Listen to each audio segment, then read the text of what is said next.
everyone. Good evening. Thank you so much for joining us for the final panel in this 4-part series. My name is Afia Reynolds. I'm the Associate Director at the God Box Foundation, where we are about the work of remembering all of our Pan-African family through interfaith and multi-faith programs, including this workshop series in partnership with CCCADI, Afro Latinx's and Africans, a Spiritual Reconnection. Before we begin the evening, I would like to gather ourselves in a shared moment of silence to honor all of the ancestral traditions and the ancestors that we each bring into this space.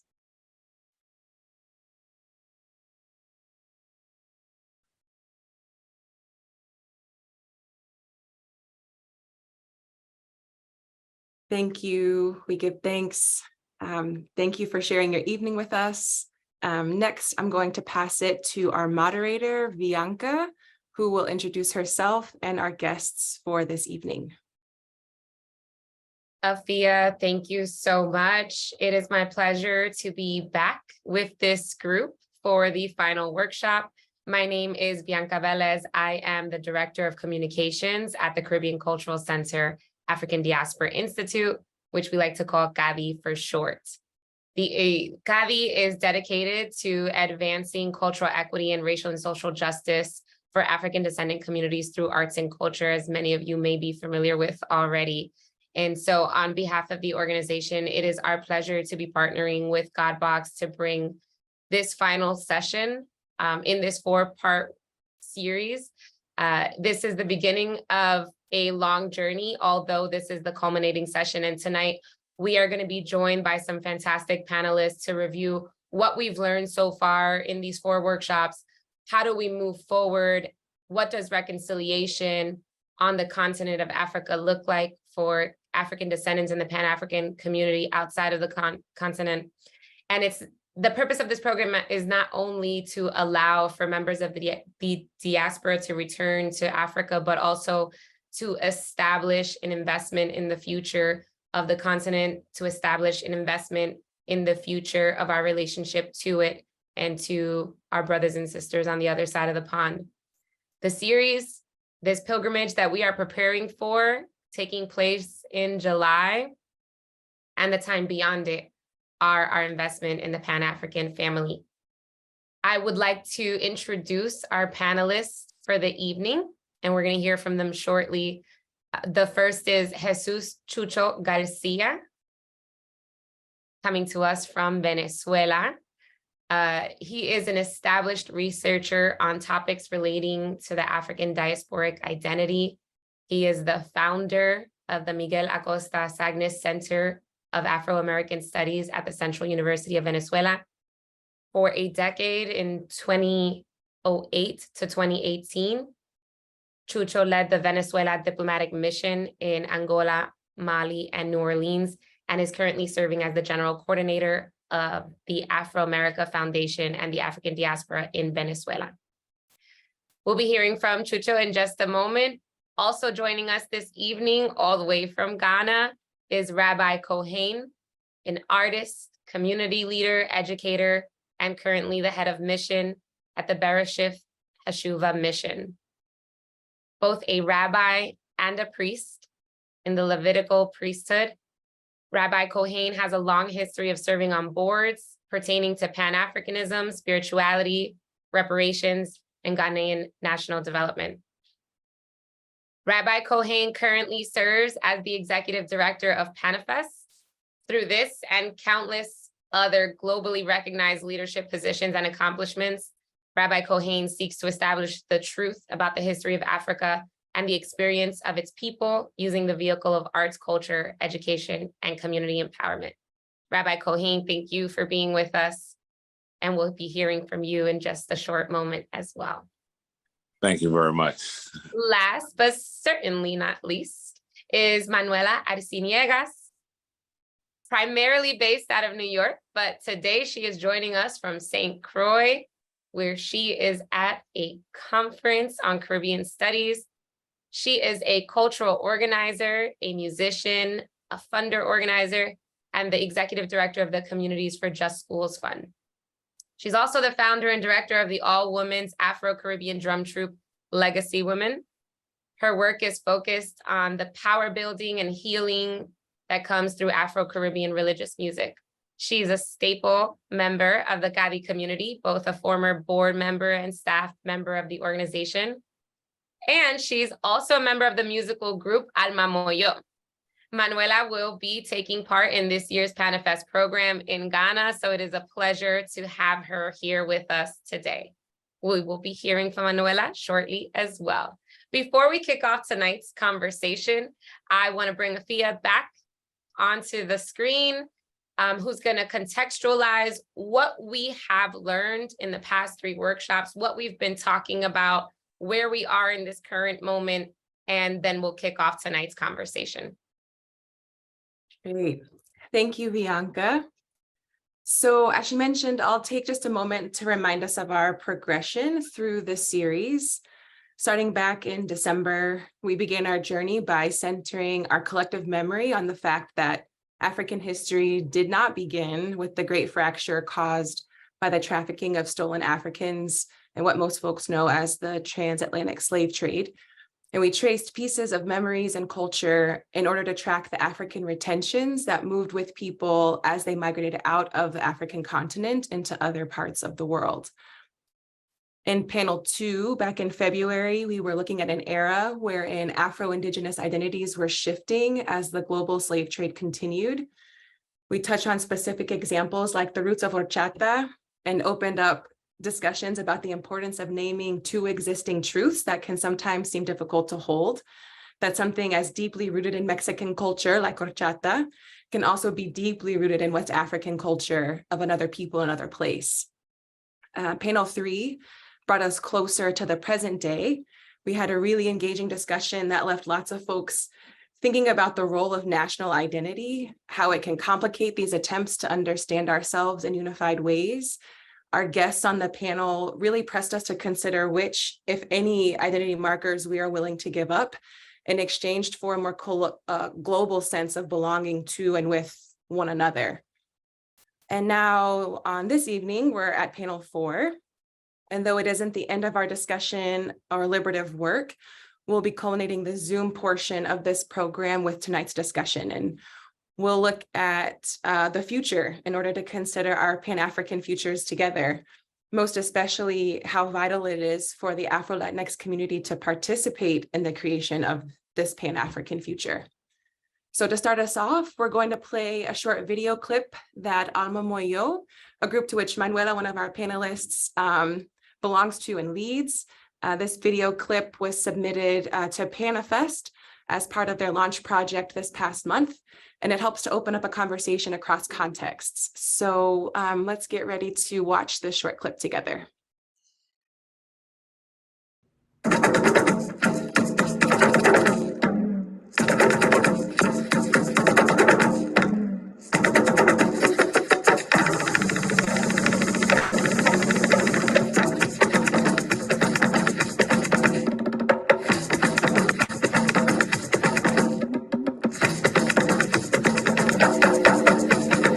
Que se queme la hacienda del Palmar. Ay, yo, déjala quemar. Ay, yo, déjala quemar. Ay, yo, déjala quemar. Que se queme la hacienda del Palmar. Ay, yo, déjala quemar. Cimarrones, déjala quemar. Ay, yo, déjala quemar. Ay, Dios, déjala quemar. Ay, yo, déjala quemar. Que se queme la hacienda del Palmar. Ay, yo, déjala quemar. Ay, Juana, déjala quemar. Ay, yo, déjala quemar. Ay, ñaño, déjala quemar. Ay, yo, déjala quemar. Boca que déjala quemar. Ay, yo, déjala quemar. Que se queme la hacienda del Palmar. Ay, yo, déjala quemar. Ay, yo, déjala quemar. Ay, yo, déjala quemar. Ay, Dios, déjala quemar. Ay, yo, déjala quemar. Cimarrones, déjala quemar. Ay, yo, déjala quemar. Ay, yo, déjala quemar. Ay, yo, déjala quemar. Ay, yo, déjala quemar. Ay, yo, déjala quemar. Que se queme la hacienda del Palmar.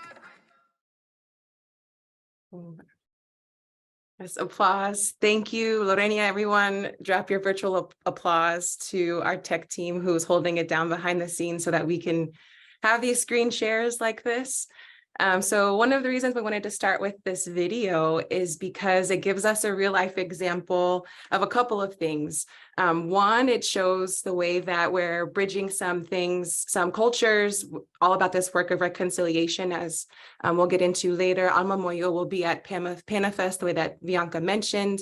But one of the reasons why we wanted to show it in particular is because when this video was shown over in Ghana as a part of the PanaFest launch, a conversation was had as a result of viewing it, and folks were wondering, oh, these people in this video don't look African, but here they are practicing African traditions, and who are they and what are they doing?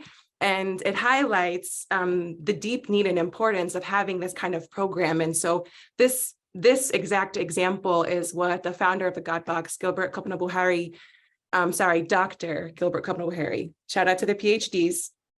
This is the exact issue that he wanted to highlight and address by designing this program. So it's really kind of in the air, as we noticed. There's no hypothetical example. This is real life. And Rabbi Kohen, who is on the panel to this evening, is also at PanaFest and can speak to this conversation. So just some context for why we're beginning with this video and highlighting how important and real it is for us to have these cross-cultural in-person exchanges for relationship building and experience sharing.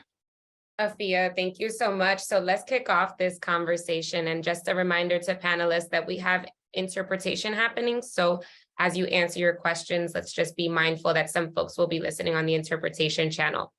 What we just saw represents Afro-Caribbean, Afro-Latinx, heritage, cultural retention, and identity.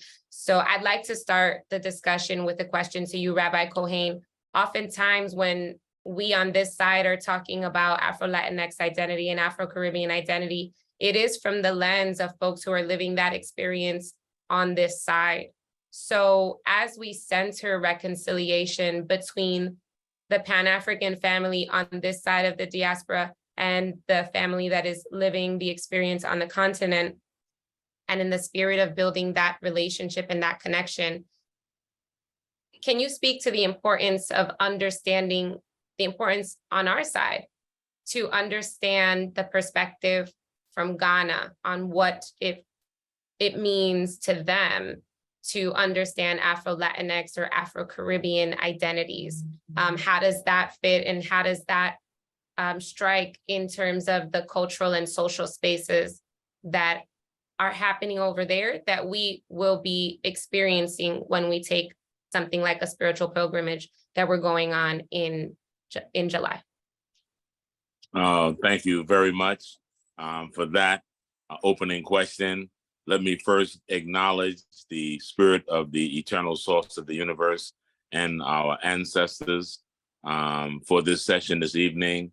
Also for the Caribbean Cultural Center, African Diaspora Institute, God Box for this session this evening. You have been part of a series, but I'm happy to join you this evening. It's important to note that Ghana, in its inception, under the leadership of the Asajifo, Dr. Kwame Nkrumah, who is responsible for the Black Star and the flag of Ghana, has always done that as the symbol of the importance of relinking the diaspora and the scattered African family with the independence movement of Africa, recognizing that the diaspora has played a major role in the independence movement and liberation movement to free Africa as a symbol of freeing all of Africans. So Ghana has periodically, since its independence 66 years ago, has undergone various stages of how to build the bridge and draw the link between the scattered African family by virtue of the traumatic interruption of the African continuity of development and existence as a continent, as a people, and its various cultures and its diversity. So PanaFest has contributed to the last 31 years of that history of Ghana, which happens to coincide with the age of the Fourth Republic. Fourth Republic in that since Ghana's independence in 1957, it has had a number of continued traumatic experiences with coups d'etats, overthrow of governments, reestablishment of governments. So now we're in our fourth republic from 1992 up to the present day. And that is the exact date or time of the birth of Panifest, which in the beginning of the fourth republic in 1992, it was calculated by the leaders of Ghana that in order for Ghana to continue to get back on the path of its positive development as a people of independence and towards independence and true liberation, it had to involve the diaspora and its rebuilding. And therefore, Panifest was established as a vehicle using art and culture as a vehicle to reconnect the African family, because it seemed to be that's where the most synergy existed. So we're getting ready to celebrate our 15th edition, because the biannual celebration, our 15th edition in 31 years. And what we are excited about this year is that the earlier editions have focused mainly on North America and parts of the Caribbean and some of Europe. But we are very excited this year that we are expanding this outreach to include not only North America, but the Caribbean, Central America, and South America, with specific emphasis on bringing in our Latinx community. Because in Ghana, because of the colonial experience and the lack of knowledge of the diaspora through the deficient educational system, there's a lot of the African family that is not recognized as the African family. And Ghana has consistently tried to bring in that identification of Africans outside of Africa that have taken on new national identities and taken on developing new quasi-cultures, but on the foundation of African culture, how to identify those family members.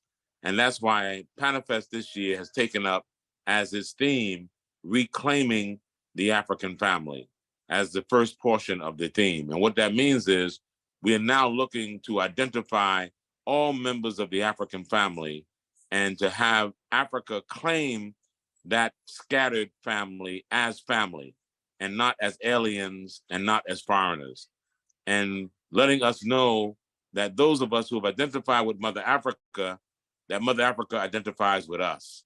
So the retention trait of our music, our rhythm, our song, our dance, our cuisine, our fashion, our swagger, for lack of a better term, that we have maintained a relationship with Africa, howbeit how informal. And now it's time for Africa and African leaders and African nations to also claim the diaspora as her scattered sons and daughters and children. And that's why the theme was chosen, Reclaiming the African Family, confronting the past to face the challenges of the 21st century.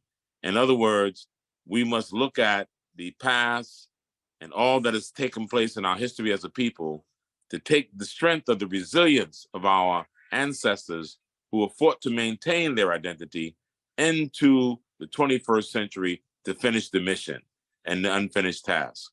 So Ghana, I can say without fear of successful contradiction, has been at the forefront of trying to rebuild this bridge and trying to make the African family feel that it is a part of Africa. And therefore, Panifest, using the arts and culture, has consistently tried to bring about through using rituals, using ceremonies, mingled with the artistic expression, to make us have a platform for reconciliation, for conversation, for dialogue that has been absent for the last 400 years plus of the African family reacquainting itself after our traumatic experience through the North Atlantic slave trade and through colonialism that has made us estranged to each other. So Ghana has been consistent with that. We're continuing to open up minds, continuing to open up and exercise and real experiences of how to bring this family together again.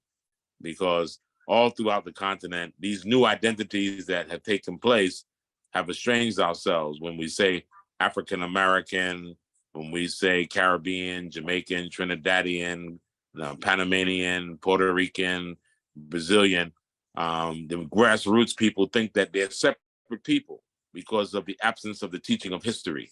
So it is with this now bringing the dialogue back to the table and being able to share with one another and talk to one another, we recognize that we're family members, that we're the missing family members that have been not at the table with each other. And because other people have defined our experience that has been absent of our reality, we have misunderstood each other. So it's only when we continue to participate in the dialogue of defining our experiences that we can come in contact with each other to recognize that we have more in common than we have at difference. Rabbi, thank you so much for that. I think you just made such a powerful point, many powerful points, but in particular, a powerful point about dialogue, right? And being able to hold these spaces, being able to bring together you, Jesus, Manuela, into a space where we can look at these different perspectives and these different lenses and talk even, across regions. And with that, I want to bring Manuela into the conversation to talk about, hearing from Rabbi Cohen, exactly how this resonates with you as someone who practices various musics that are kind of diaspora born with African retentions, right? It's a music that is holding on to something that is remembering something. And we're bringing that into the present day and connecting that with the Pan-African family who is currently living a separate culture, but one that's connected. From your perspective, how important is it to the reconciliation as well? Thank you so much, Bianca, Rabbi Chucho. It's been many years. So good to see you. I entered the Caribbean Cultural Center as a baby about 20 years ago, and I owe my journey here to my elders, Melody Capote, the director of the center, and my beloved mentor, Dr. Marta Moreno Vega, who was my president at the time at the center. And if it wasn't for her fierce leadership, a lot of us would not have understood and learned that this is generational work to reconnect with our ancestors, to unite our African heritage across place and space, and to really think of and reconcile the debt that we owe to our African ancestors to be the children of the African diaspora here in the Americas. I'm Dominican, and I first encountered my African heritage in New York City through the drum, through bomba from Puerto Rico. And it was a big drum. It is a big drum.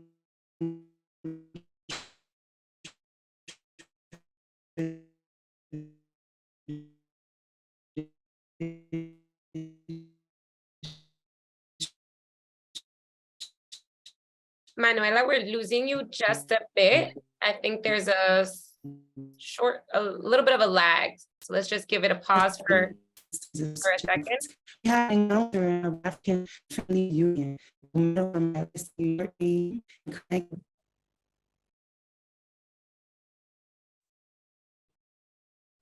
Awesome. Can you hear me now? Let's see. Can you hear me now? I do hear you. I think we have a little bit of a lag. It's the beauty and the downside of being across so many different regions. How am I coming in, Manuela? Can you hear me?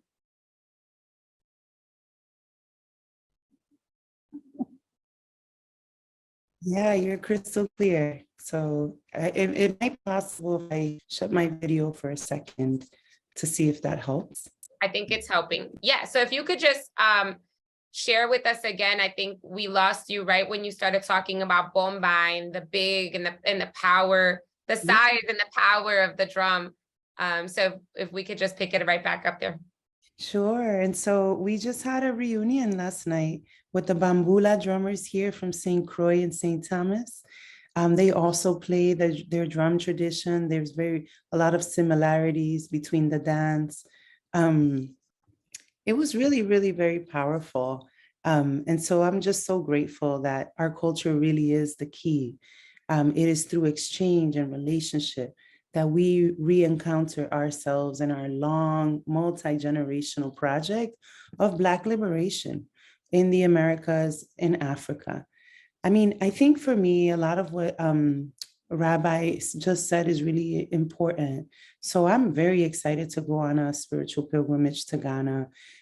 We are all collectively, globally facing the challenge against all humanity. And it is a challenge that was born through racial capitalism.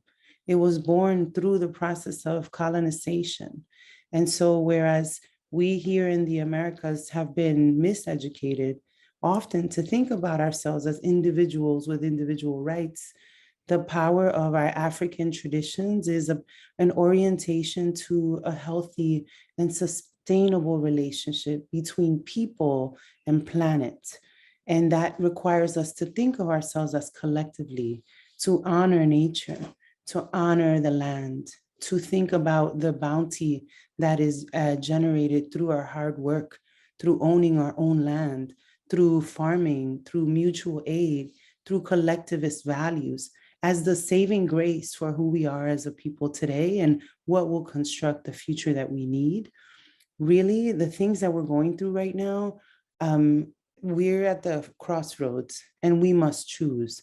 We must choose to go and return back to our ancestral ways and find the medicine, the technology, all of the teachings that have everything to do, not just with spiritual practice, but it is an embodied way of being that restores harmony between people and planet.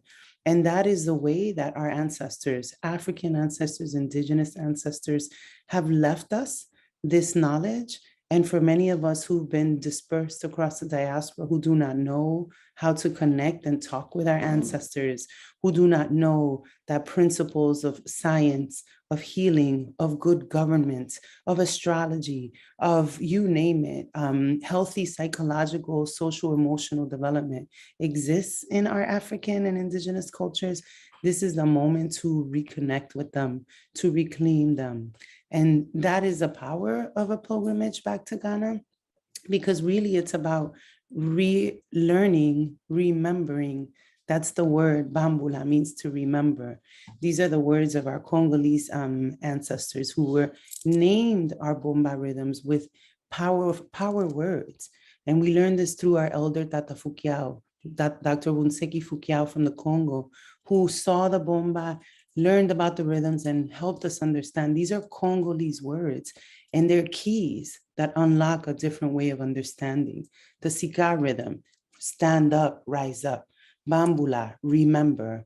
The only reason I know these things is because my husband, the founder of Alma Moyo, Alex LaSalle, he helped facilitate encounters between the new generations who want to learn our cultural practices.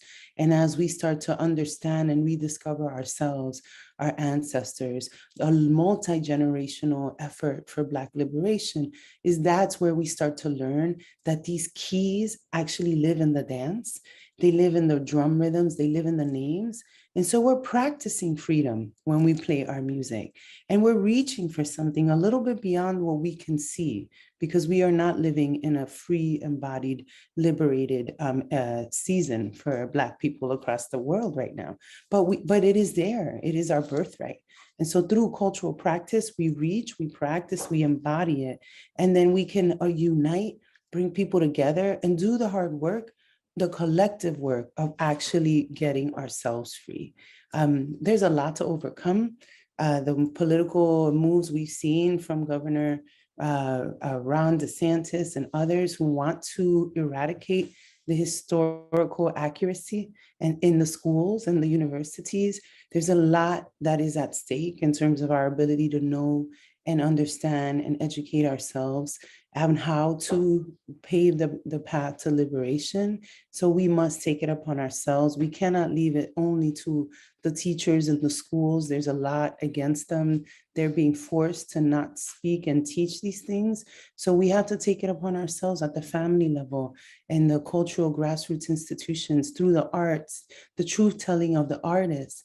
This is our season as music musicians, as cultural workers, as spiritual guides, as teachers, to continue the multi-generational work of liberation.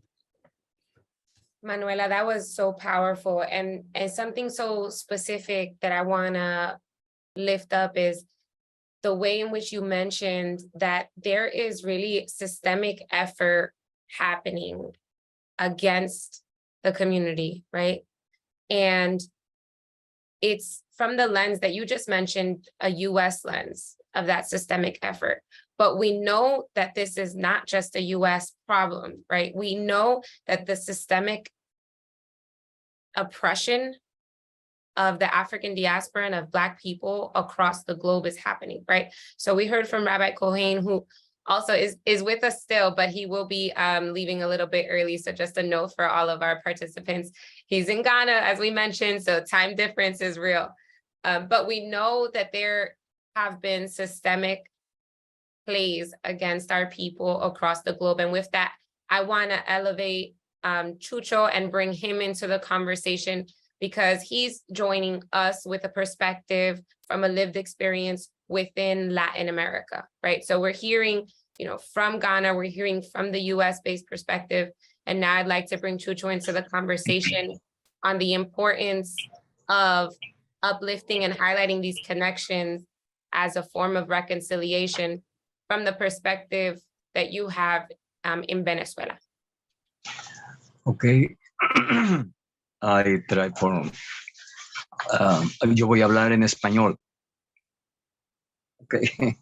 Muchas gracias después de escuchar la intervención de el doctor Karim y Manuela. Manuela tenía tiempo que no sabía de ti y es una agradable sorpresa esta conexión. Yo creo que una de las cosas mejor que ha sucedido positivamente de las redes sociales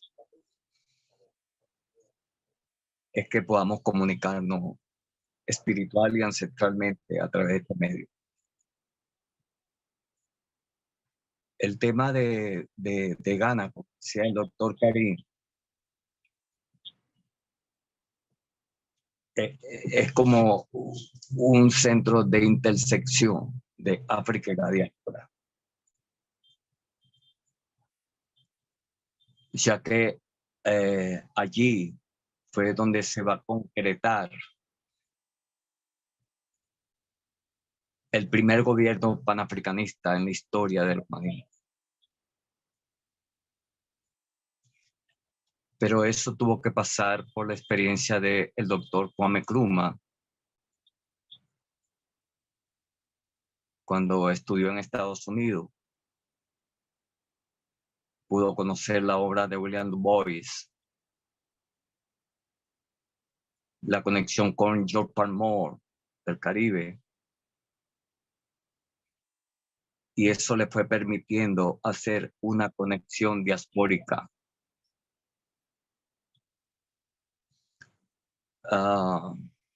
Kwame Nkrumah, Palmore y Du Bois van a levantar una de las banderas más importantes de la agenda de la reunión panafricana de Manchester. Y luego va a ser interesante cómo eso luego se va a llevar el poder cuando Kwame Nkrumah llega al poder. Y allí va a tener como asesor a Du Bois y a William Palmore.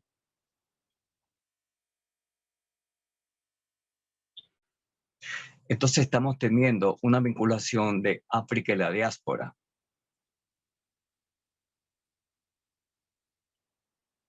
Du Bois y Palmore es la diáspora africana que regresa a África con un discurso de liberación.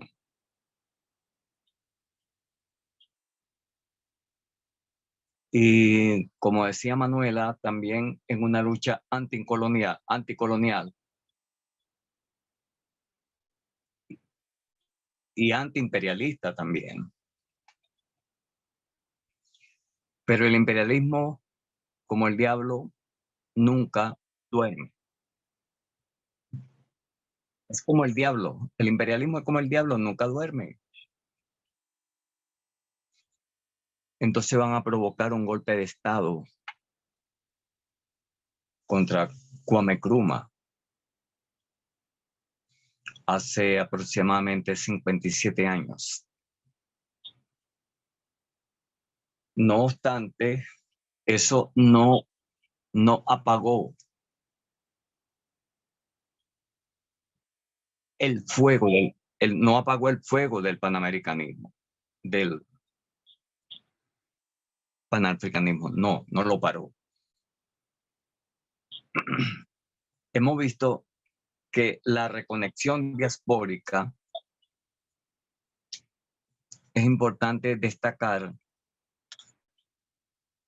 que en la década de los 80, Malta Moreno Vegas jugó un papel esencial y fundamental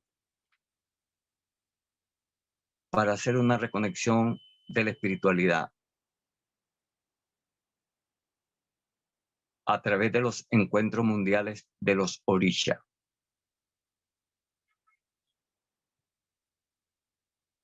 Recuerdo que uno de esos encuentros fue en Nigeria.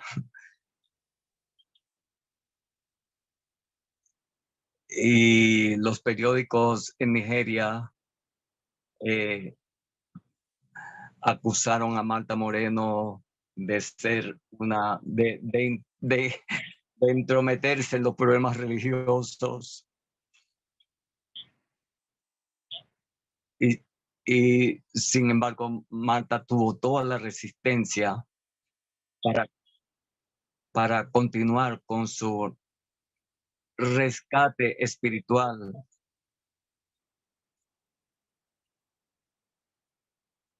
En Nueva York, en Cuba, en Benín. Eso es parte de esta historia. Cuando decimos cómo reconectar nuestra familia que fue separada por el crimen de lesa humanidad llamado la trata negrera. En el año 1993 realizamos un encuentro en Cotonú, Benín. Ese encuentro se llamó La Ruta del Esclavo.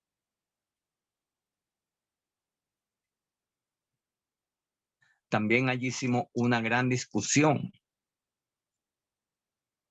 sobre los aportes de África en su diáspora en América Latina, el Caribe y Estados Unidos.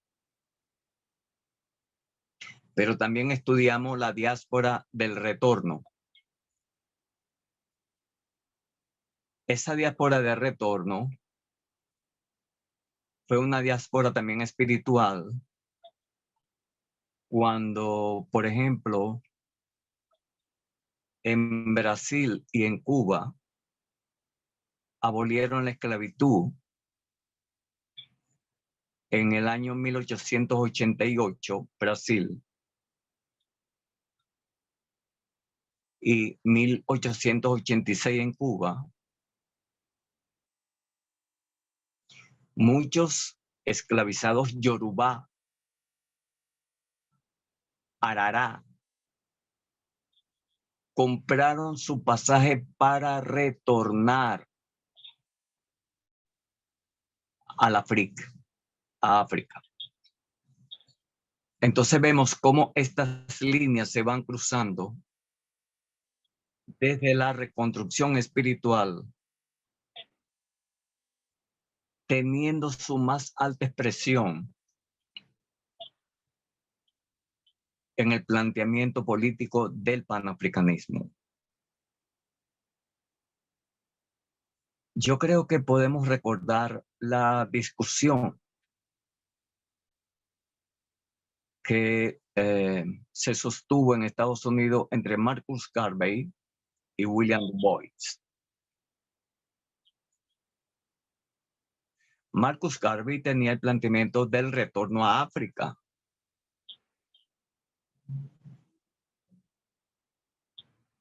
William Du Bois en ese momento podríamos decir que tenía dudas del retorno a África por la mala experiencia de Liberia, cuando el gobierno de Estados Unidos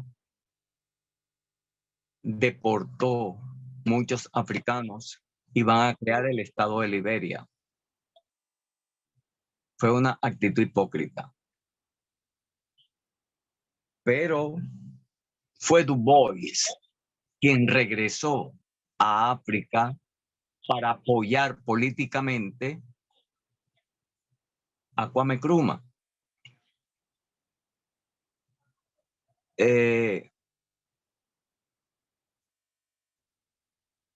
Marcus, por problemas políticos y de enfermedad, no pudo viajar a África. Pero que sin embargo, su planteamiento sigue teniendo vigencia. Así como la de Du Bois y así como la de Frank Fanon de Martinica. Entonces, estamos ante una situación de reconstrucción del panafricanismo político, del panafricanismo espiritual, del panafricanismo cultural. Porque cuando Manuela hablaba de la bomba y de la plena, y yo escuchaba sonidos de mollo, un cuenda, mollo es el alma, es el espíritu que tú no puedes capturar, no puedes atrapar, no puedes encancelar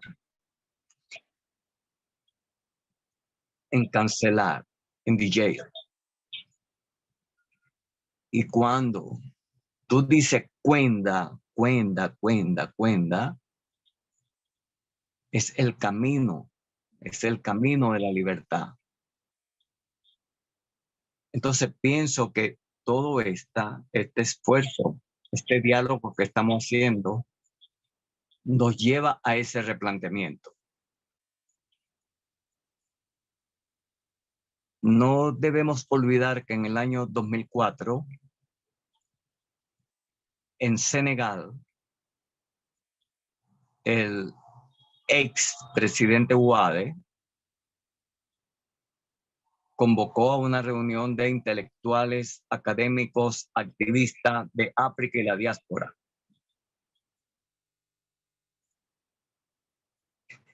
Y allí surgió la idea de que la diáspora africana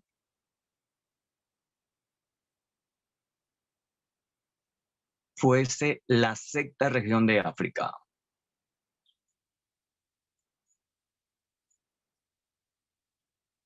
Y luego en Bahía, en Brasil,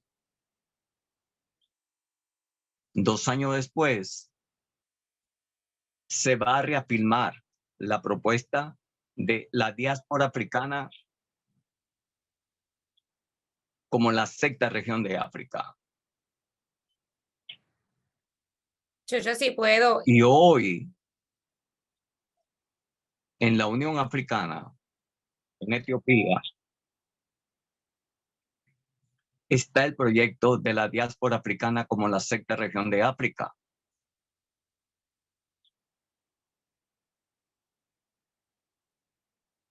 Y con este resumen, proponemos reimpulsar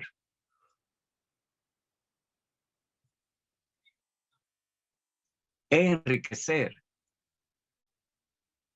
esta iniciativa del Centro Cultural del Caribe y de la diáspora africana. I just want to take a moment here to highlight that we're getting such rich history from everything that Chucho is offering. And it is really multifaceted and multi-layered. And we are starting to see so many connections between the diaspora and the work that's being done on the continent of Africa, both spiritually, culturally, as well as even through government. And before we lose Rabbi Cohen, Rabbi, I just want to tie you back into the conversation to speak to the call to action. We're hearing from Chucho the history of Pan-Africanism, the impact of it, the importance of it. And that's the history, but how do we utilize that to spring us forward in the current moment and in the future? And from your perspective and from where you are living the experience in Ghana, what is the call to action to the Pan-African community outside of the continent? You're on mute, so just, you can go ahead and unmute and we'll hear you. Not yet. Yeah. There you go. The call for action, as our brother just finished giving us that rich history, is that we must now, again, fight to preserve our culture. It has been the retention trait of the Africans in the diaspora of our cultural values that has maintained us. And now this is the last onslaught against African culture in the diaspora and on the continent that we must now rise up and defend without apology. The imperialistic forces that are trying to eradicate finally the culture that has maintained African people and maintained the world is under serious attack. So the call to action is that we must unapologetically rise up and continue to defend our Africanness through our culture. When we say culture and art, we're talking about our sacred identity, because for arts and culture is not entertainment. It is the sacred science of African spirituality and scientific ontology that we are practicing as a people. It has been that which has given essence to the world and the cultures of the world. It has been that which we have maintained. And as we say, Pan-Africanism is an ideal that was conceived in the diaspora when we realized that the African continent and all that it represents was under attack.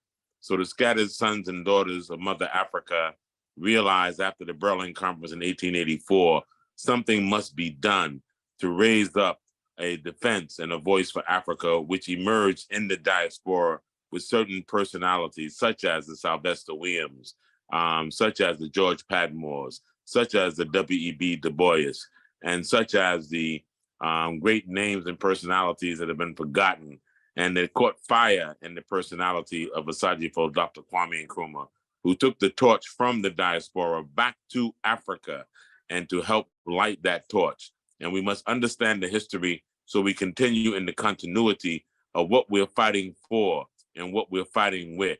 We are not alone. Our ancestors are with us because the sacred science of our African spirituality means that we live in both the spirit world and the physical world.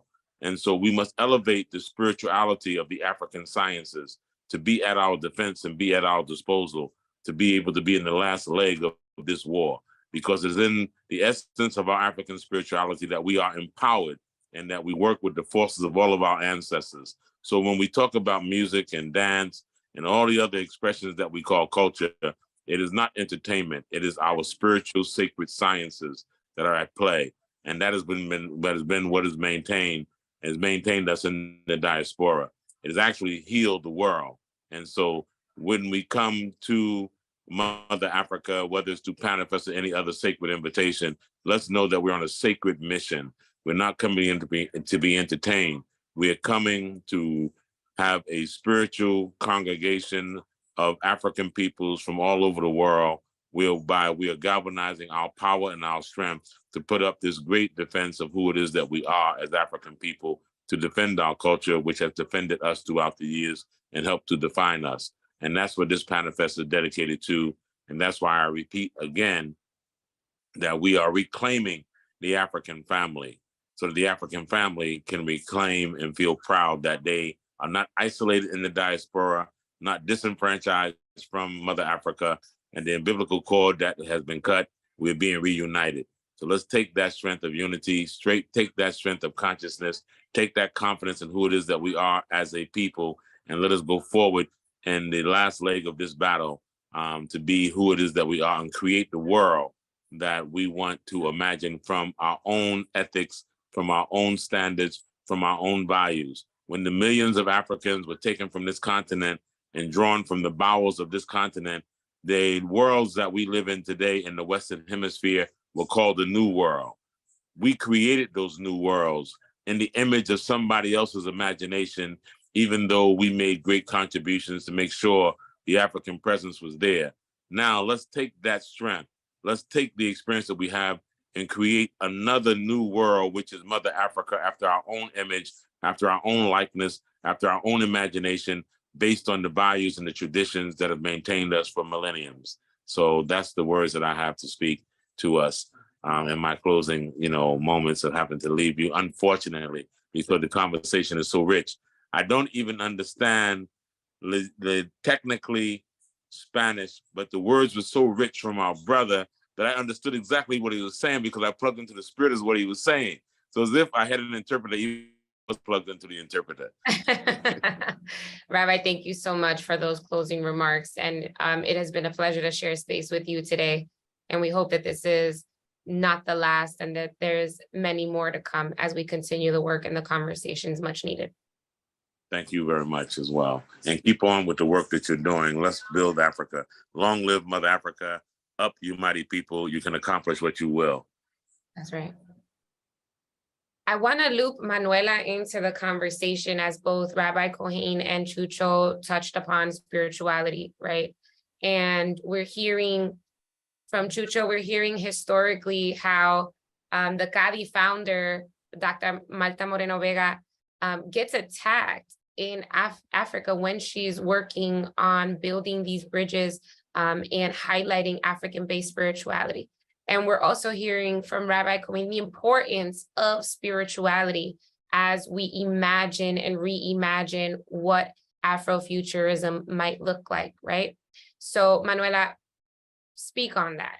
When we talk about culture, when we talk about spirituality, when we talk about the intersection and how intertwined the two are, if you can even separate them, how important is that from your lens when we talk about the work of building the future of the diaspora? Thank you, Bianca. It's essential. It's essential to ground in spirit. I think what a lot of our communities here in the States, for example, in my own mother country of Dominican Republic, we have been taught the technology of hatred, of self-hate, of hating todo lo negro, all things Black. We have been taught the technology of hating women and misogyny, the technology of extraction, power over people, manipulating governments and laws to facilitate the hoarding of wealth by the few. That is the racial capitalism that we're all living under. And so what does spirituality have to say to these forces that we're living in right now? Everything. When we think about the power of our ancestors, for example, I've been here in St. Croix and we visited a lot of plantations. We learned about the Great Fire Burn that was started by Maroon women who called to arms all of the African descendants here who wanted, after the end of slavery, to be able to negotiate their own wages for their own labor. And pretty much the first labor strike, right, that we see here in St. Croix. The spirituality demands a sustainable, balanced, well life. And that is impossible under the racism and racial capitalism, the misogyny, the structural violence against women, against queer people. That will be and will continue to be impossible because the economy that we function under, the political systems that we currently function under, were designed to make specific people, very few people, primarily European colonizers, rich. And it requires the destruction of nature and planet. It requires the extraction of Black and brown people's labor. That's the only way the top of that pyramid gets as wealthy as it has gotten, keeps that wealth across generations. It's the only way it is allowed to deploy genocide against the native people that were here when we were brought to the Americas, and all of the people who have since been taken to work and then discarded. And so spirituality requires us to connect with the spirit of resistance of these maroon ancestors. It requires us to be brave against all odds. It requires intelligence to survive constant warfare. It requires strategy to think about the path of repair and imagine a future, as Rabbi Cohen said, grounded in our own values and of our own imagination and design. And in our Afro future, the way we are treated, that is not the future. We create something different, something where women are safe when they walk through the streets, something where our Black and brown brothers are not incarcerated and face an odds of 1 out of 3 will come into contact with the police and will be incarcerated. That is not my Afro future. That's the current reality. And so our spirituality, for example, I'm also a priestess of the Palo Mayombe tradition. In the name of my house in Palo Mayombe is Batalla Sacar Empeño. Batalla, battle, sacar de empeño, release from bondage. And so we form these cabildos to free each other from bondage. And that is the organizing force of our spiritual tradition. It's freedom, it's liberation. That is what we must, the hard work we must undertake to ensure our wellness and survival. And so what are the things that African spirituality offers us? It is about deep relationship and balance with nature. It is about healing. It is about justice. It is about honoring the sacred and divine feminine. It is about the role of collective work and responsibility and rolling your sleeves up, whether you're in an Ile of Yoruba traditions, Santeria, Lukumi, or Isheshe proper, whether you're in a Munanso of Palo, whether you're part of a religious community that gathers to worship and pray and Epiritimo, whether you're part of the community of the Candomblé, you are required to do collective work for the highest good of all of those who come into contact with the community and are part of the community. Our future is grounded in our remembrance of past methodology of good government, the Mbongi that Tata Fukiao taught us about, the elder circle who will deliberate about what is the problem affecting the community and share their deepest wisdom about how to rectify that problem. And it was a restorative process, not separate and incarcerate and divide and steal away the children. It's different. And it is already in our history and our technology. We need to rediscover and reconnect with what's already always been here. And so the spirituality is a labor of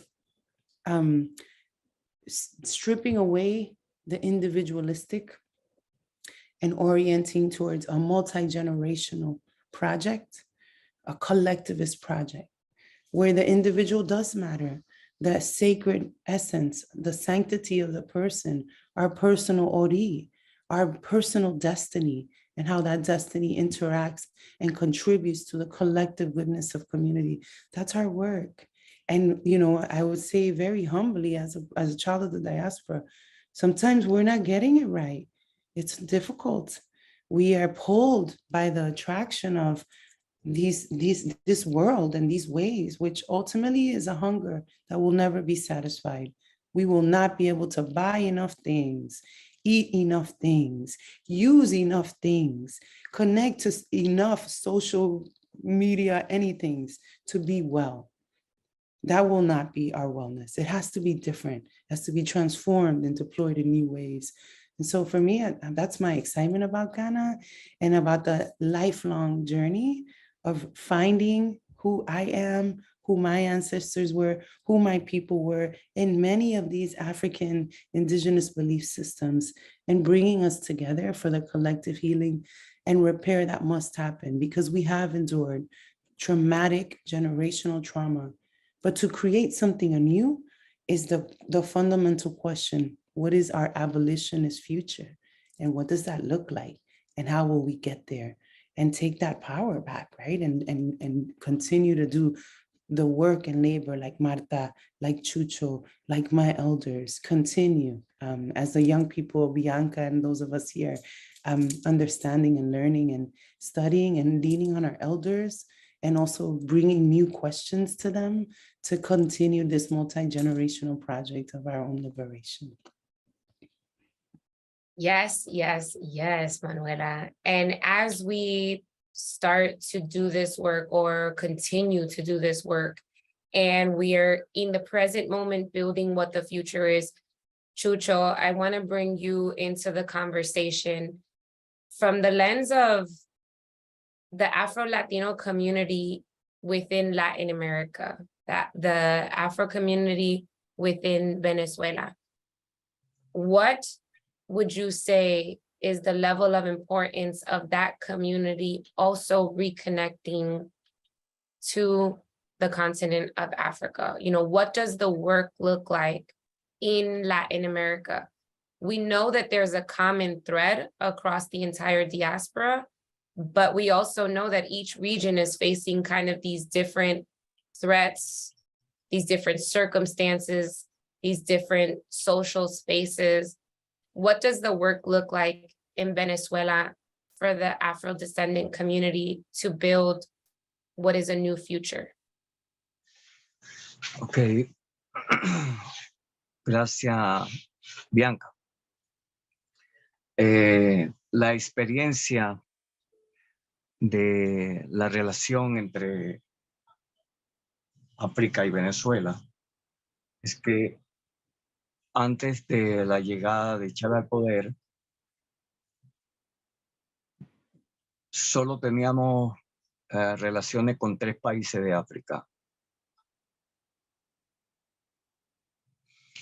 Después comenzamos a discutir las relaciones con África. Creamos políticas para África en una relación sur-sur de mucho respeto y de solidaridad. Yo fui uno de los responsables de crear esa política para África.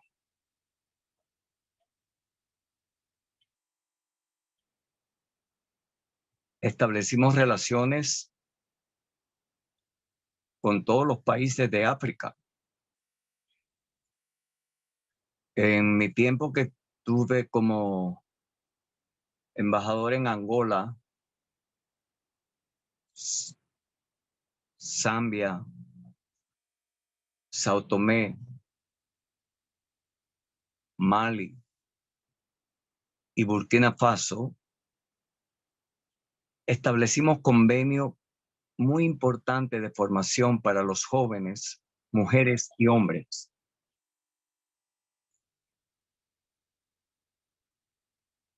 Yo fui responsable de la formación de más de 300 jóvenes en el área de la medicina, tecnología, agricultura. Creamos también la relación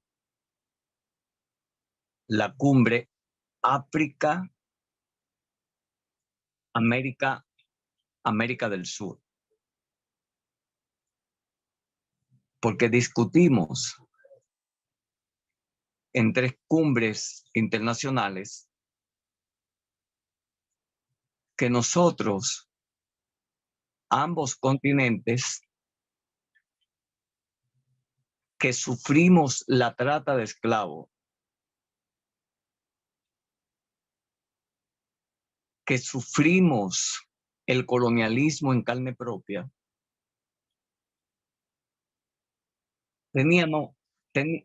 teníamos la obligación histórica de reconocernos con una historia común. Y además de eso, reconocer nuestros pueblos indígenas, protectores de la naturaleza, del agua dulce, la prevención del cambio climático, que en este momento nos está afectando mucho. Eso es una visión del panafricanismo en este siglo XXI. Es por ello que para nosotros África sigue siendo un factor importante para salvar la humanidad. En la cumbre contra la discriminación racial y el racismo en Sudáfrica, en el año 2001,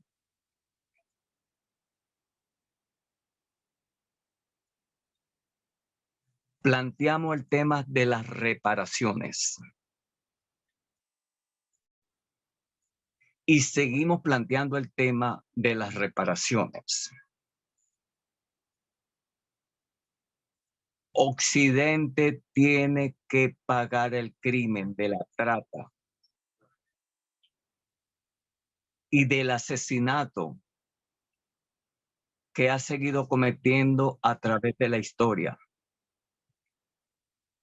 contra hombres y mujeres de África y el Caribe. No podemos olvidar a Maruí Bishop en Grenada. No podemos olvidar a Thomas Sankara en Burkina Faso. No podemos olvidar a Walter Roney.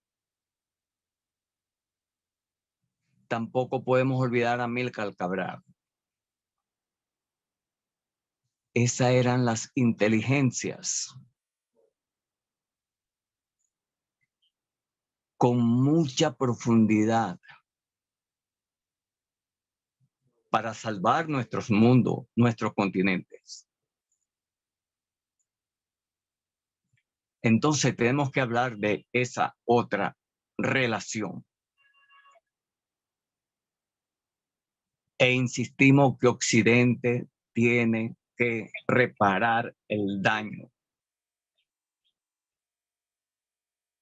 No solamente el daño de la naturaleza que están cometiendo contra África. Que mujeres como Wangari en Kenia trataron de frenar el cambio climático. Ella sembró 1 millón de árboles para proteger el ambiente. Y esas son líneas que en estos momentos el panafricanismo del siglo XXI debe colocar en los 21 objetivos del milenio. Porque proteger la naturaleza es como decía Manuela, es proteger la espiritualidad, es proteger el alma, es proteger nuestras historias, nuestros ancestros. No solamente debemos ir a Ghana y llorar en el puerto de San Jorge de Mina.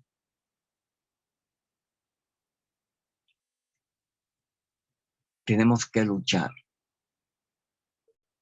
para salvar la humanidad.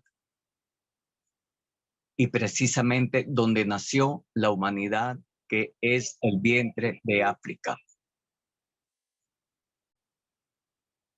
Este es el nuevo panafricanismo. Gracias.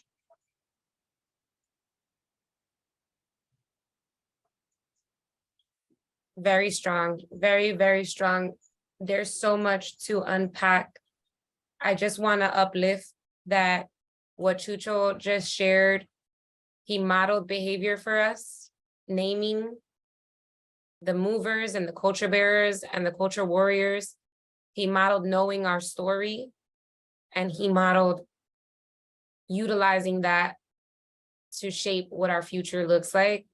And I want to just emphasize that the message I'm hearing is that the reimagination of the future from a Pan-African lens is so big that it is critical to the preservation of nature, of our planet, and of humanity.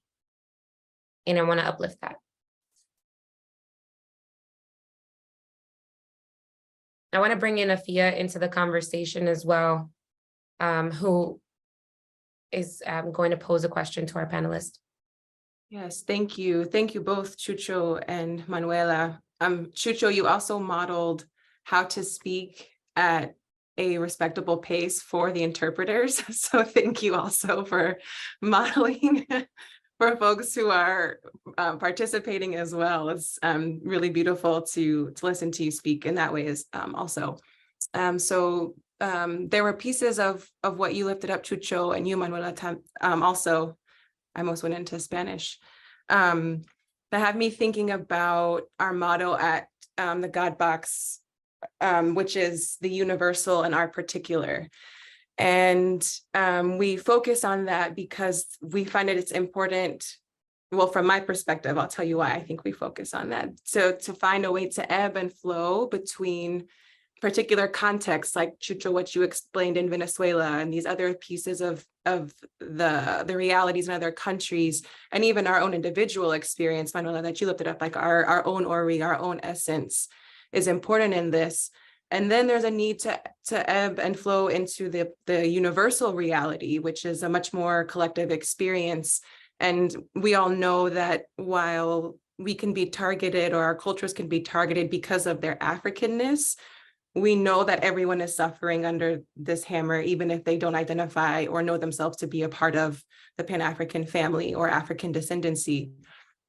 And so I'm wondering, after hearing so much about what you both have been up to in your lives and what you hold in your own memory, about what are some ways for folks to engage their own muscles in that work of moving between the universal and the particular. And I'm asking this because not everyone will get to come to Ghana this year, and yet this work that we're lifting up is important, and we all have a role to play. And so I'm wondering if you can speak a little bit about a wisdom, a practice, some way for people to be about that business of moving from very particular contexts to the wider work, and how to hold that balance and move between the two in an effective way that moves us forward toward the liberation that we know we deserve.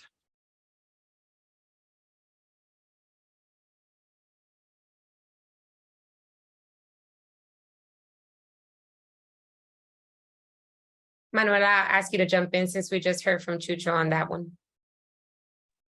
So how do we model? Afia, if I'm understanding your question correctly. Yeah, how to model, or what are some ways that you find yourself in a discipline, to purposely consider the particular and then move into the universal, so that your perspective is well balanced as you serve community on all of the levels, that you will know yourself to be a part of community. Sure. I think all organizing is local, right? So I am of no use if I am not actively working on what's happening in my family, right?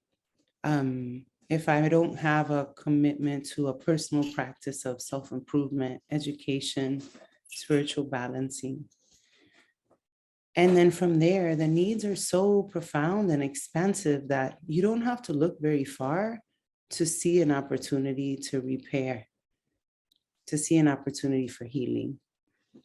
And so if an organizing opportunity, a need emerges in your child's school, in your family, a neighbor, that's the type of close-knit fabric that we need to immediately tend to, very, very close to home.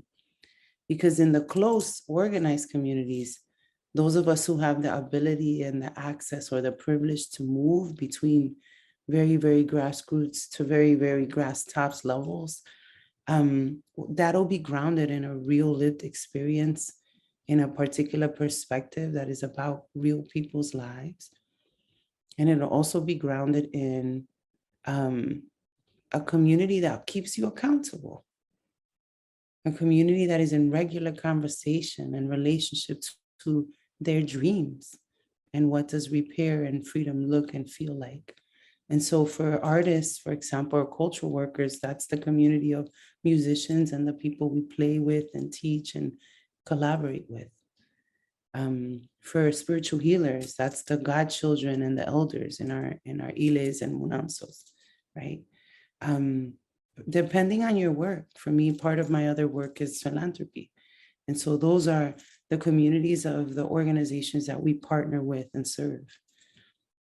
And our peer funders who are really about trying to liberate these extracted resources and return them to community, for community to govern. What is it that they need to be used for? And being in regular relationship with each other. How's that going? Where are the limitations? Are you okay? You sure you still want to work here? All of those real things are part of the work. But I love what Chucho has shared with us, which is we're not starting a project anew.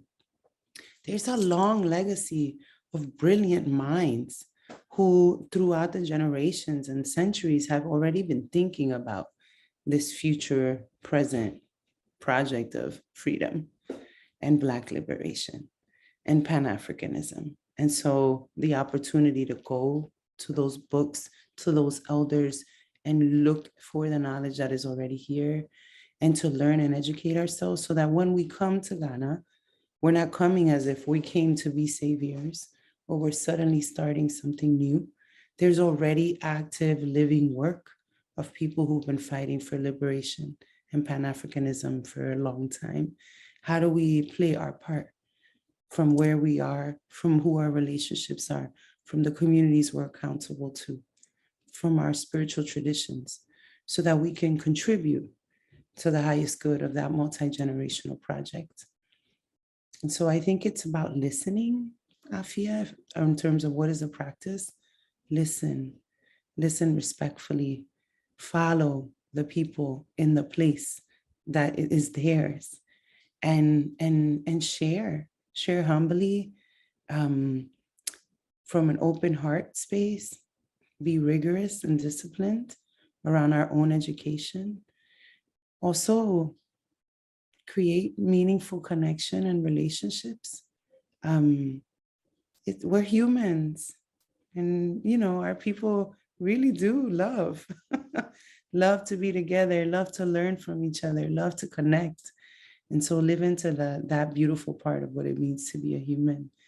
And commit to the project of the reparations that are due to our communities.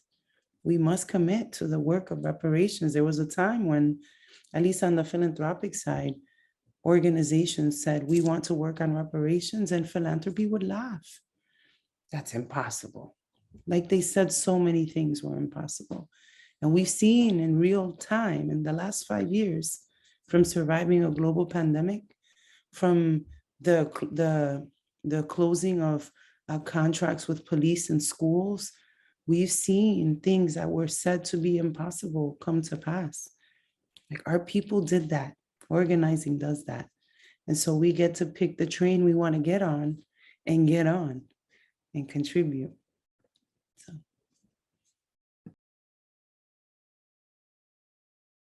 Chucho, I want to bring you into the same question that Afia posed in terms of what are the practices, many of which you already modeled for us in your last answer, but what are the practices that our people across the globe can take on when and if they don't have the capacity to be reconnected to the continent right now? For folks who can't go on this transformative journey to Ghana, what practices can they take on right now? Okay. Gracias una vez más a Caribbean Cultural Center por esta invitación. Recuerdo que mi primera vez que fui a Estados Unidos fue en el año 1989 por una invitación que me hizo Caribbean Cultural Center con Marta Moreno Vega. Y yo había terminado un documental en el Congo, comparando la cultura de Congo, Congo-Brazzaville, con la cultura de los descendientes de Congo en Venezuela. Eso fue muy importante para que la gente, a través de la magia del cine, pudieran reencontrarse. Fue algo muy espiritual. Como dice Manuela, fue el mollo. Fue los ancestros, que en Kikongo se llaman Bakuyu, Bakulus. Bakulus. Bakuyu son los espíritus del mal. Bakulus son los espíritus del bien. Entonces, sí.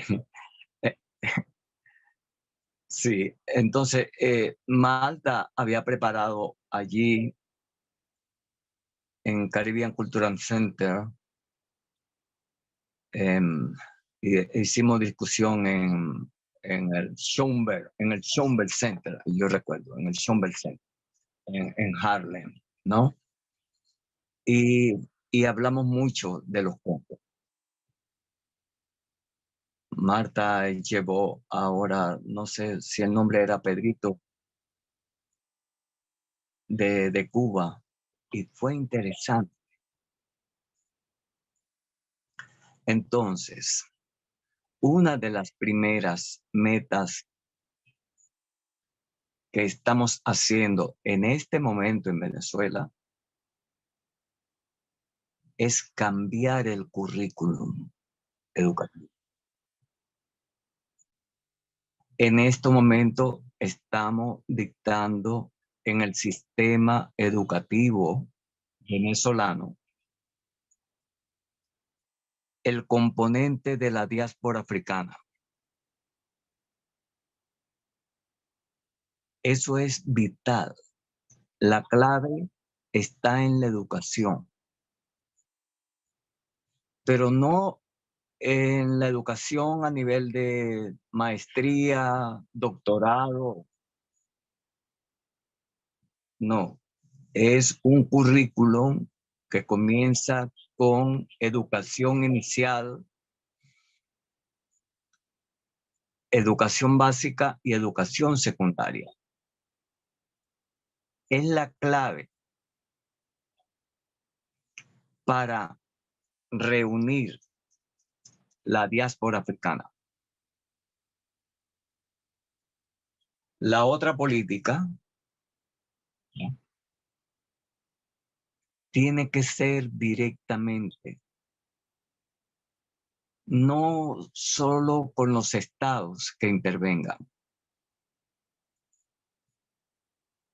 sino que tiene que ver una relación como la hizo Du Bois, Garvey, George Palmore, Kwame Nkrumah, Walter Roney. Y es eso lo que tenemos que ir reinterpretando. Atención, el panafricanismo no es una moda. El panafricanismo no puede ser un acto de turismo. Tiene que ser un acto de compromiso, de militancia, de recuperar nuestra esperanza, nuestro dolor que quedó en el Atlántico. Es un reto muy profundo. Y es por ello que aplaudo esta iniciativa del Caribbean Cultural Center. Muchas gracias. Gracias, Chucho. I want to name this. So the work that we're doing is a collaboration. It's the work that the center has been doing for over 45 years. And in this particular instance is a beautiful collaboration with the God Box Foundation, right? And the God Box Foundation also leads experiences to Africa, to Ghana, like the spiritual pilgrimage that we've put together. And the connection there, right back to what Chucho just said, is deep. It is not about tourism, right? Pan-Africanism is not a trend. That's what we just heard. Pan-Africanism is not tourism. That's what we just heard. It is a commitment.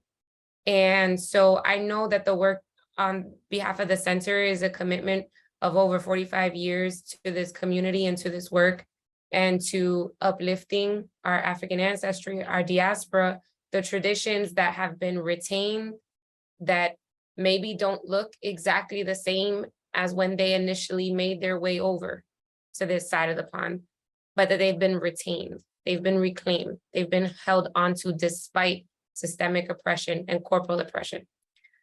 So on the other side, and I welcome Afia to jump into the conversation. On the other side, we know that our partners at God Box are not putting together a touristic tour. This is an experience. This is a deep experience. And that experience is tied to these workshops for a very particular reason. We need to know where we've come from, to know where we are, to inform where we're going, right? It's not just for fun. That there's been intention behind all of this. So Chucho, thank you for naming that and for lifting that.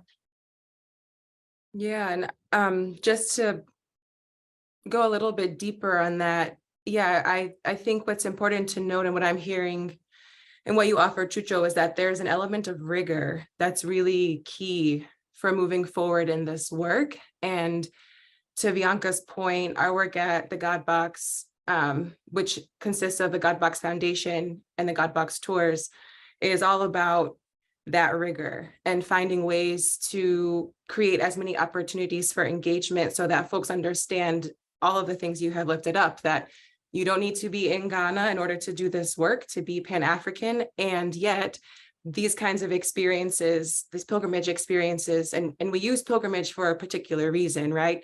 Because it is a spiritual work. And so in the name of the travel itself, we're trying to make it very clear what the intention is, that we expect for folks to be transformed by returning to the place that by design we were not meant to return to. And so there's an aspect to it that can be really hard to keep hold of because it's deep work. It's hard to be transformed. One of my friends always says that people like having been transformed, but they don't like transforming. like the process of it is not always cute. It's not always easy. And yet what happens at the end of it is really priceless. And so yeah, we're excited to be in partnership with all of you in a variety of ways. And also just want to encourage that these conversations, they matter because they help keep our spiritual imagination active. And so there was a comment earlier, I made a note that, I think it was you, Chucho, who said that there's a spiritual diaspora to account for as well. And, you know, I've in my own journey of learning the Pan-African history and movement, I'm really compelled by how and when the spiritual component drops out of focus and things can become really heavy on the socioeconomic level. And our founder and director, Gilbert Kobana-Buhari, and I have these conversations a lot of like, you know, how to keep the spiritual aspect at the front of it. And so this work that we're doing, like, yes, we're talking about all of these things, but we've got priests, we've got priestesses, we've got, you know, EGAs, we've got all of these folks in the mix in these conversations and prep for a pilgrimage for a reason. And so one of the questions that I'm fueled by is what happens if collectively we can move into those socio-political economic conversations and the spiritual aspect be just as front and center. Like what starts to shift? How do we start to imagine something new? How do we start to relate to one another differently when the spiritual aspect is actually center and the money isn't? The spiritual aspect is center, the land isn't, but because the spiritual aspect is center, right, it lends itself to all of these other components. So yeah, yeah. Thank you, Afia. There's something that has been populating throughout tonight's conversation. And before I pose this question, I do want to encourage folks who are in this session to drop any questions they have, either for Godbox, for CCCADI, for the panelists in the chat or in the queue using the Q&A feature. So that we can use the rest of the time to answer those questions. I also want to note that we'll talk more specifically and everyone will get an email about this, but for those that are traveling with us, we will have an orientation on June 22nd, and there's some more details will be released for that. Before we close with the last few minutes that we have, there's been something that's reoccurring, which is the topic of, you know, this is not tourism and culture is not entertainment. And I think it's really important for us to touch upon that, especially with Manuela as one of our guest speakers. From your perspective, Manuela, as an artist, as a culture bearer, as someone who is preserving Afro-Caribbean music and an art form. And oftentimes for folks who are not in that world, it may seem like entertainment, right? We may see a bomba group on stage or Palos group on stage. There may be skirts and colors and it seems like a show, but we know, many of us know, you know, it is much deeper than that. Can you speak to how important it is that when we talk about the preservation of these musical traditions and other art forms, that we talk about them in their full depth and not at the surface level part, you know, to remember that when we're traveling to something like Panafest, or when we're not and we're experiencing something like Bomba or Palos, that this is not entertainment. Although it can be entertaining, but you know, so can you walk us through that? I love this. This is such a good question. One thing I'll say that I've learned a little bit throughout the years is like our people are so comprehensive and intelligent that we can do all the things at the same time. For a young person who's never seen Bomba to be captivated by a performance at the edge of their seats, some might see that and say they're being entertained. Some of us might see that and say they're being called, right? They're being unlocked and open to their generational majesty. And so I think it's important to try to resist the desire to see the world in binaries. It's very Western. Is it either this or maybe it has to be that? Like our culture, our practices abarcan mucho. They can really encompass so much, all at the same time, and creating spaces where experience, emotional, psychological, bodily, corporal, historical, political, social experience, all of that can happen in our practices, in a performance, in an experience. And so, spirit, as we enter a new place, some of us, before we go, we ask spirit, am I allowed to go on this trip? What message do you have for me about what will open for me for the benefit of me, my community, and the community I will visit?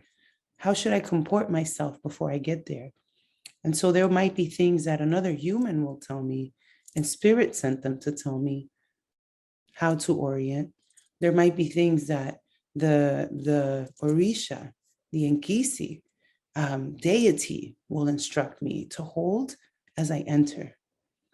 And then there'll be permission that I will ask before I go. There might even be offerings. And then there'll be my intention. Have I sat down and reflected? What is my purpose here from what I understand? And what can I bring here? Hold space for, allow to emerge, be open to sharing or receiving. That element of mystery is life. So that's beautiful too, that experiential, right? And so, I'm excited, and hindsight is 2020. What we were meant to get from a trip, maybe we'll have more clarity after we come back, sometimes 20 years later, right? That's the power of our encounters and our connection. So powerful, Manuela. I'm not seeing any questions. I did see some comments, folks commenting about how powerful this has been, how well done to our speakers. Thank you guys for bringing your energy, for bringing these powerful intentions, for bringing all that you bring, your knowledge and your experience to everyone that's in this virtual room together. And I think it's beautiful that we can connect for this reason and across regions. I do want to start to close, and I want to thank Manuela. I want to thank Chucho for your time. I want to thank Rabbi Kohen for his time and for having joined us.